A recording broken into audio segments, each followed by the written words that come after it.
गरीब दर्जी बहू की घास की साड़ी और घर। देखो शालिनी, मैंने साड़ी की फॉल लगा दी है और मैंने सूट की अच्छे से तुरपाई भी कर दी है। तुम दोनों का बहुत बहुत शुक्रिया। तुम दोनों की वजह से मेरा दर्जी का काम कितनी जल्दी हो जाता है, वरना अकेले ये सब कर पाना मेरे लिए बहुत मुश्किल था।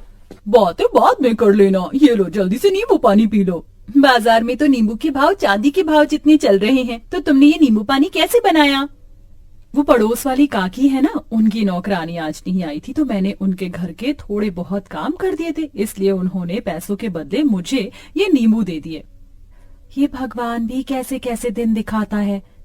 हम गरीबों को गर्मी के मौसम में नींबू पानी पीने के लिए भी हमें कितनी मेहनत करनी पड़ती है।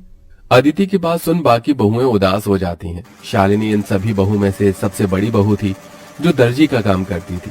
वहीं बाकी घर संभालने के साथ साथ शालिनी के दर्जी के काम में मदद भी किया करती थी। इन पांचों के पति सड़कों पर झाड़ू और मजदूरी करने का काम करते थे, जिससे ये मुश्किल से 2 वक्त की रोटी ही खा पाते थे। अरे वाह शीला, तुमने तो अपने घर का हुलिया ही बदल दिया। कितना सुंदर लग रहा है तुम्हारा घर। वो तो अच्छा लगेगा ही ना, पूरे 1 लाख रुपए जो लगाए हैं घर के रेनोवेशन और पेंट में। वैसे मेरे ख्याल से तुम पांचों को भी अपनी ये बाबा आदम के जमाने की गुफा को रेनोवेट करवाना चाहिए। न जाने इतनी गर्मी में तुम लोग इस गुफा जैसे घर में कैसे रहते हो। खिड़की दरवाजे तो ऐसे हैं कि अगर किसी का हाथ लग गया तो वहीं टूटकर गिर जाएंगे। पांचों बहू की घर की बेइज्जती करके घमंड दिखाते हुए शीला अपने घर के अंदर चली जाती है। अपने घर की इतनी बेइज्जती होता देख पांचों बहुओं को ही काफी दुख होता है। अरे बाप रे बाप, ऐसा लग रहा है कि धरती लोक पर नहीं बल्कि सूर्य ग्रह पर पहुंच गया हूँ। कितनी गर्मी है। इतनी गर्मी में गुफा में सोओगे तो गर्मी नहीं तो क्या ठंड लगेगी? क्या गुफा? और नहीं तो क्या, ये गुफा क्या आप लोगों को घर दिखाई देती है? शादी को इतना समय हो गया है, लेकिन हम एक ढंग के किराए के मकान में भी नहीं रह सके। कभी कभी तो लगता है इस गुफा जैसे घर को छोड़कर जंगलों में चले जाऊं और वहीं रहूं। याशिका की बातें सुन सभी लोगों को इस बात का एहसास तो होता है, लेकिन अपनी गरीबी और लाचारी देखते हुए वो कुछ नहीं कहते और ऐसी गरीबी में उनके दिन बीतने लगते हैं। अमृता, अगर तुम ना होती तो इतनी गर्मी में हमें ये ठंडा पानी पीना भी नसीब नहीं होता। जमीन ठंडी रहती है ना, इसलिए मैंने पानी के मटके रखना शुरू कर दिया था, ताकि कड़ी से कड़ी गर्मी में भी हमें ठंडा पानी मिल सके। कल रात थोड़ी बहुत चैन की नींद नसीब हुई थी। वैसे ये कपड़ा गीला कर ओढ़ कर सोने का आइडिया सच में कमाल का निकला। अब तो मैं रोज ऐसे ही सोऊंगी। पांचों बहुएं हमेशा अपने ऐसे छोटे मोटे जुगाड़ से गर्मी से थोड़ा बहुत बैक लिया करती थीं। शालिनी देखो ना, मेरी साड़ी फिर से फट गई, इसे सिल दो। कितनी बार एक ही साड़ी को बार बार सिलकर पहनेंगे? जब से शादी हुई है तब से लेकर आज तक एक भी साड़ी नहीं पहनी है। वही 2-3 साड़ियों को सिल कर ही पहन रहे हैं। अदिति इतना बोल ही रही होती है कि तभी उन्हें बाहर से साड़ी वाले की आवाज आती है, जिसे सुन पांचों बहुएं जैसे ही बाहर आती हैं। अरे भाई साहब, ये नीली वाली साड़ी दिखाइए। अरे बहन जी, आप लोग वहाँ क्यों खड़ी हैं? देखिए, मेरे पास एक से बढ़कर एक साड़ियाँ हैं। बनारसी, सूती, लखनवी, जरी वाली। बताइए कौन सी साड़ी दिखाऊं? अरे भाई साहब जी, आप किन से साड़ी लेने के लिए पूछ रहे हैं जो एक ही फटी हुई साड़ी को सिल कर पहनती हैं? इनकी एक सूती की साड़ी लेने की तो औकात नहीं है। ये क्या ही महंगी साड़ियां लेंगे। अपनी पड़ोसन मोना और अलीशा को अपनी इतनी बेइज्जती करता देख पांचों बहू की आंखों में आंसू आ जाते हैं और वो सीधा घर के अंदर चली जाती हैं। पांचों बहुएं इस गर्मी और गरीबी से परेशान हो चुकी थीं। पांचों बहुएं आंगन में बैठ एक दिन झाड़ू बर्तन कपड़े कर रही होती हैं कि तभी अचानक जोरों से हवाएं चलनी शुरू हो जाती हैं। लगता है बहुत जोरों से तूफान आने वाला है। चलो जल्दी घर के अंदर चलते हैं। पांचों बहुएं जैसे ही घर के अंदर जाने लगती हैं कि तभी तेज आंधी की वजह से उनके घर की छत उड़ जाती है और साथ ही साथ उनके घर की दीवारें भी टूटकर बिखर जाती हैं। हे भगवान, ये तूफान गांव में नहीं बल्कि हमारी जिंदगी में आया। अब हम लोग कहाँ रहेंगे?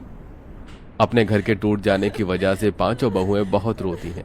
शाम होते ही इन सब के पति घर आते हैं और ये सब नजारा देख उन्हें भी काफी दुख होता है, जिसके बाद अब वो सभी सिर छुपाने के लिए जंगल की तरफ बढ़ते हैं और एक बड़े से पेड़ के नीचे बैठकर अपनी रात वहीं गुजार लेते हैं। जहां ये सभी लोग रहते थे वहां पर एक बड़ी सी नदी भी बनी हुई थी, जो तूफान की वजह से काफी गंदी हो गई थी, जिसे देख पांचों उस नदी की सफाई करते हैं और ऐसे ही उनके कई दिन गुजर जाते हैं। कभी कभी तो मन करता है इसी नदी के अंदर कूदकर जान दे दूं, कम से कम इन चीजों से छुटकारा तो मिलेगा। अमृता, ये तुम कैसी बातें कर रही हो? जिंदगी का तो नाम ही संघर्ष है, हम लोग ऐसे हार नहीं मान सकते।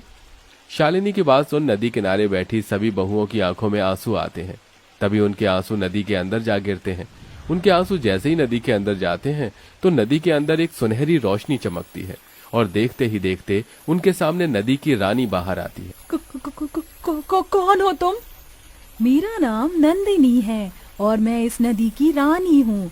तुम पांचों ने मेरी नदी को साफ किया, यहाँ आसपास सफाई रखी और आज तुम लोग बैठकर ऐसे रो रहे हो। बताओ, तुम लोग क्यों रो रहे हो?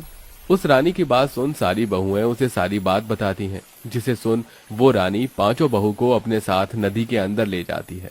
उस नदी के अंदर की जमीन, मछली घर सब कुछ घास का बना हुआ था। ये सब देख पांचों बहुएं बहुत हैरान होती हैं। ये सब हकीकत है या कोई सपना? ये सपना नहीं, हकीकत है। ये घास जादुई घास है जिसकी मदद से तुम लोग कुछ भी बना सकते हो और वो चीज बिल्कुल असली चीज की तरह ही काम करेगी। तुम लोग चाहो तो यहाँ से ढेर सारी जादुई घास ले जा सकते हो।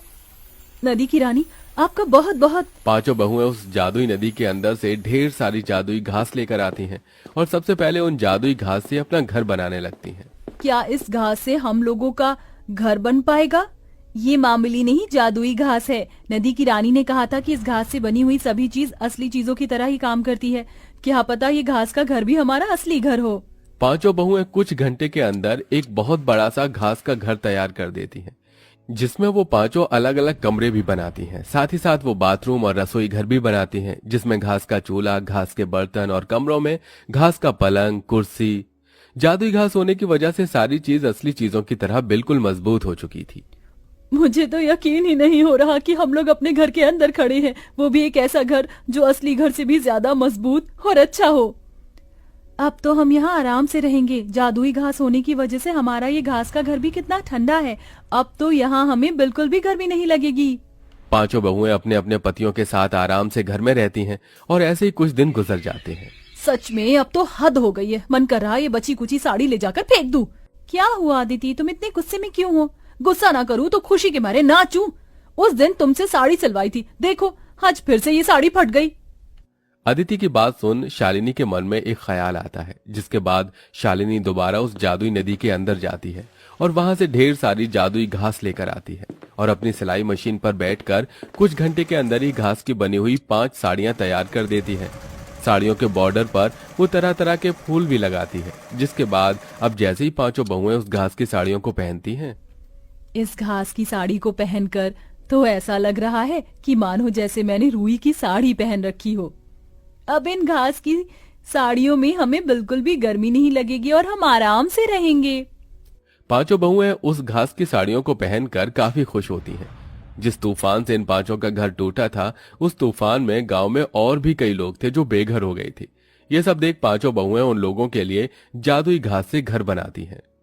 अरे आप लोग तो हमारे लिए देवी हो। जो चीज सरकार और अमीर लोग न कर सके वो आपने कर दिया।